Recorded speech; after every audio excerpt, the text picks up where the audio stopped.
What's up, Alec? And make sure I'm getting that right, that it's Alec and not Alex. Okay, so I told you I'd send you a brief video. You mentioned that you were doing the deadlift, and the deadlift is an awesome exercise. It's really the foundation of any good strength training program. So I want to show you the deadlift using 3 different things: the straight bar, the deadlift bar, and then dumbbells. And then I want to demonstrate a clean and press, which starts off in the bottom of the deadlift. That being said, this is a compound exercise, multiple joints, and that's where a lot of your focus is going to be for what your objective is. So the deadlift is basically a front-loaded squat. All right, so when I'm using the straight bar, I'm going to step up to the bar. I'm going to put my hands outside my quad. So my feet are going to be shoulder width a little bit wider.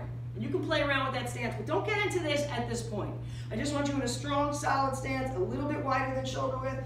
Toes are facing forward, maybe a little bit out to accommodate your hips. Otherwise, make sure that the arms are comfortably on the outside of the leg or the knee. Now, when you drop down for your first rep, it's still a rep. So I want you to drop down by driving your hips back, keeping your knee over your ankle or at least behind your toe, as well as your shoulder over your knee. That's important.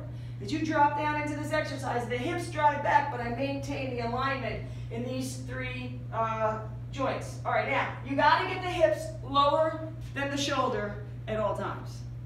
Hips have to be lower than the shoulder. So when you drop down, hips are lower, here's the shoulder, see the angle. All right, you're going to brace yourself. Never jerk or hoist this too fast. Brace your abs or your core. Keep your back straight. Drive through the legs. And come to the top. Okay, bring it down. Touch the ground.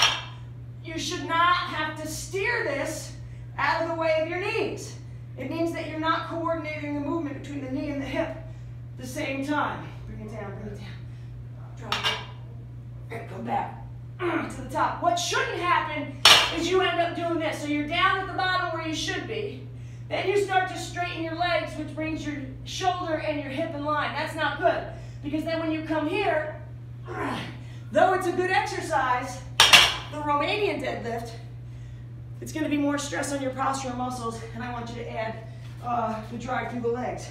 So if you're going to a gym, you're going to probably most likely have one of these, and all this allows you to do is step into the center so you don't have to play with the bar. Some people prefer this.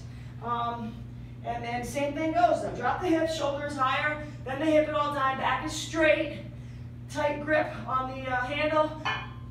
Up to standing, and shoulders always higher and getting higher than the hip.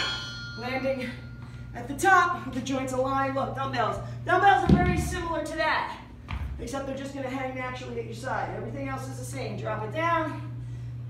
Drop my hips lower because the weight is lower to the ground. And come to standing. Don't worry about the weight right now.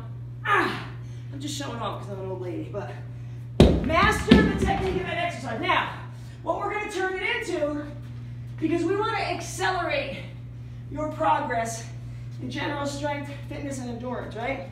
So, I want you to do a clean and press. I'm going to show you what it looks like and then quickly break it down. You start at the bottom of the deadlift. The difference is, as you drive through the legs, you're going to drag the bar up the front of your body and push your elbows underneath. See the line of the bar? I'm not doing a reverse grip curl and hoisting it here. I'm driving through the leg, shoulder higher than the hip, put the elbow underneath. Now, look, hands are shoulder width apart, knees are soft. I'm going overhead, bringing it back down. Reverse, because I want you to see the alignment. Elbows flip up and drop it down the front of the body.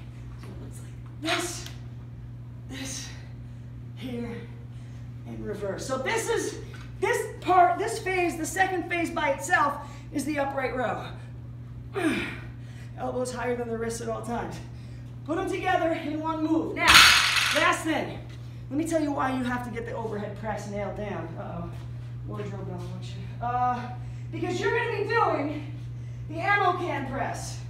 And I'm pretty sure it's 30 pounds. You're going to have a square ammo can, which fortunately for you, I happen to have one in my gym. You're going to put the heel of the palm under the object, very unsteady, and for 2 minutes, you're going to lift that over your head, fully extending your arms. So if you're doing a dumbbell, be careful. Keep the elbows in and in front, comes down to the top of the chest. Use the knees, so stay soft in the legs, up and over. Because that is the ammo can press for 2 minutes. which is one of the parts of the Marine Corps fitness test. So we're gonna be rocking that when you get back. All right, you have any questions about this? I think I covered it all. Send me a message. I'll send you something in about 4 or 5 days. Probably give you a little running technique class. All right, brother, keep going. No problem, you're getting there by February, but you just gotta stay focused and disciplined. All right, take it easy.